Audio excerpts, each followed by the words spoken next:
nome é Otávio, porque meu pai se chama Otávio. Quando pequeno me chamavam de Otário, porque Otávio combina com Otário, né? Que combina comigo. Foi o que o cara do aluguel me chamou um dia desse. Otávio Otário. Que engraçado ter o nome de alguém da sua família. No final do ano passado, quando meu pai ainda estava bem, uma tia minha gritou, Otávio! Olhou eu, meu pai e meu avô, que também se chamava Otávio. Só depois vamos entender que na verdade ela estava brigando com um tio meu e o chamou de Otário. Meu pai está em coma e já não se move mais. Ele está ligado ao meio de um monte de fios e tubos no peito. Um dia desse, o médico me chamou para conversar e me puxou de canto dizendo, acho melhor que seu pai morra. Eu olhei para ele sem entender e ele continuou, seu pai que é isso. Ele me falou pelo monitor de batimentos cardíacos.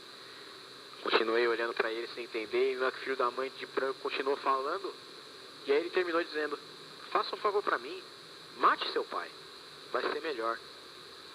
Aí ele me explicou todos os procedimentos e falou que no final era só apertar um botão.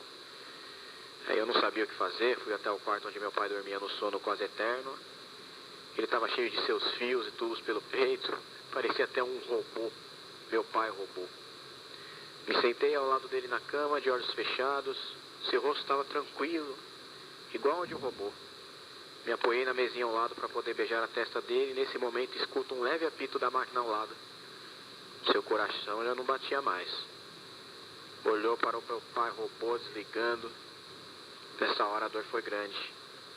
Quando reparei que havia apertado o botão do médico, aquele que ele havia falado, sem querer, só ao me apoiar na mesinha ao lado, percebi que matei meu pai robô.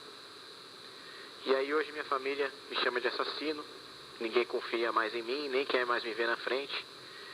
Meu nome, Otário, quer dizer, Otávio, já está morto por culpa de um botão. Na verdade, eu estou morto perante a sociedade e ao governo que acha que eu não existo mais. Na hora de fazer o atestado de óbito do meu pai, o robô Otávio, colocaram o meu nome Otávio e o meu RG por engano, que já tínhamos o mesmo nome. Bom, hoje eu estou livre do cara de aluguel e de vários outros problemas.